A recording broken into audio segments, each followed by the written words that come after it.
On the scrutiny of Nigel Farage, the media is carrying out a basic and proper function of a free press in a democracy, which is to hold powerful people to account.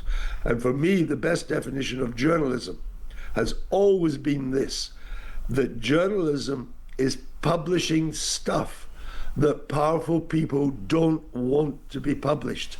Everything else is just public relations.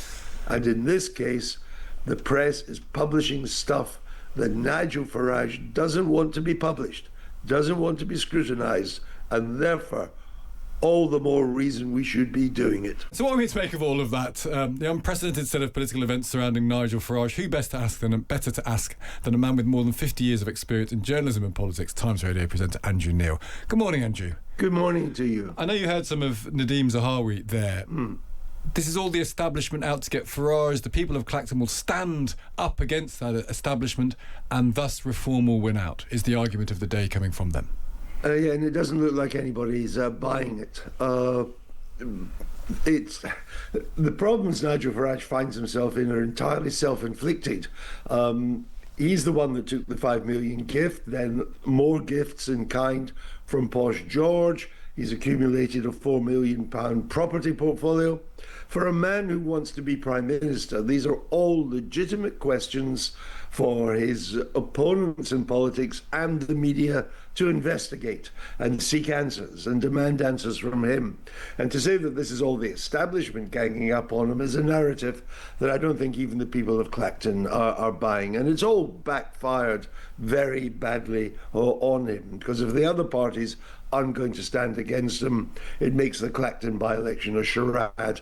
And it does seem that he's losing his touch, because why didn't he see this coming? Why didn't he realize that the other parties probably wouldn't fight the by-election? Because that's what they did when David Davis called his by-election for reasons lost in the mist of time now. They didn't stand against David Davis. It made the whole thing a bit of a farce. This has been repeated again, and of course he may even face another by-election when the suspended parliamentary committee meets again if and when he wins Clacton. So it's a bit of a joke. It's once again the politicians using the political system to their advantage at the expense of the people. Labour did it in Makerfield. Nigel Farage is doing it in Clacton. There are significant questions about his financial propriety, Nigel Farage. If you accept that, can he be Prime Minister with that type of background? And the argument, there may be more to come when it comes to interrogation of reforms, finances, the people who've supported them. Oh, I think he could be Prime Minister, all right, provided he stands the public scrutiny. I mean, if the Parliamentary Commission was to rule that he had done nothing wrong with the £5 million donation from the crypto billionaire living in Thailand, then that would be the end of that matter. Or if it's ruled that he should have reported it, but therefore suffer some parliamentary sanction, still doesn't stop him being Prime Minister. The point is this: if you want power over us, then you have to accept in a democracy that we have power over you. Our power over you is public scrutiny. That's done through the media. People want to know. I remember President Nixon saying the American people need to know that their president isn't a crook. Well, I'm not a crook. That's what Nixon said. It didn't quite turn out that that was entirely true when it came to Watergate. Well, we have a right to know if Nigel Farage got this money on the basis he said he got it. That's entirely legitimate. You know, our politics, compared to most democracies, is relatively clean. We are not, by nature, a politically corrupt country. But the only reason we are not is that money has never been a huge factor in our politics, the way it is in America or in France. And secondly, everybody who wants to rule over us is subject to the scrutiny of a free press. That's not the establishment operating. That's called democracy. So are you comfortable, you've been a journalist for a long time and you're a very distinguished editor, are you comfortable with the level of scrutiny, the idea of the way the Sunday Times published information about George Cottrell, the way the Times published information about the property portfolio of Nigel Farage? Are you comfortable with that level of scrutiny? Well, remember, journalism is the first rough stab at history.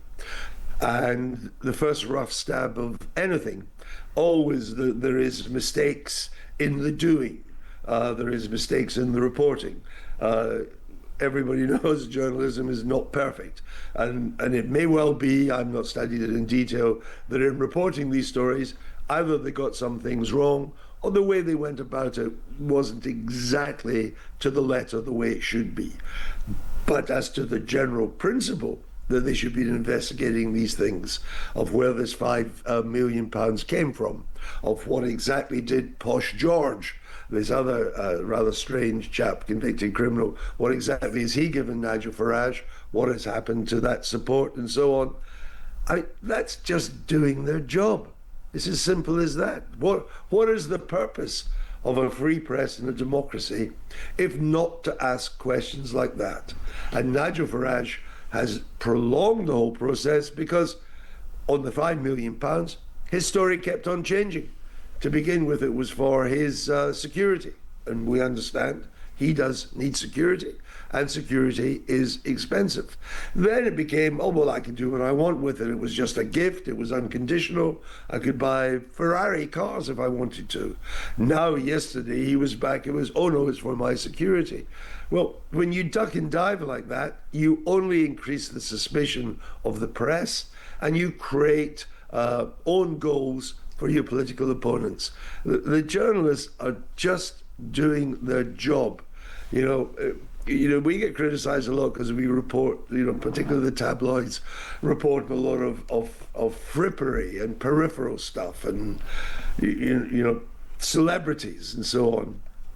On the scrutiny of Nigel Farage, the media is carrying out a basic and proper function of a free press in a democracy, which is to hold powerful people to account. And for me, the best definition of journalism has always been this, that journalism is publishing stuff that powerful people don't want to be published. Everything else is just public relations. And in this case, the press is publishing stuff that Nigel Farage doesn't want to be published, doesn't want to be scrutinized, and therefore all the more reason we should be doing it. Andrew Neil, good to speak to you. Thank you for taking the time. Thank you. That's Andrew Neil there, the Times Radio presenter.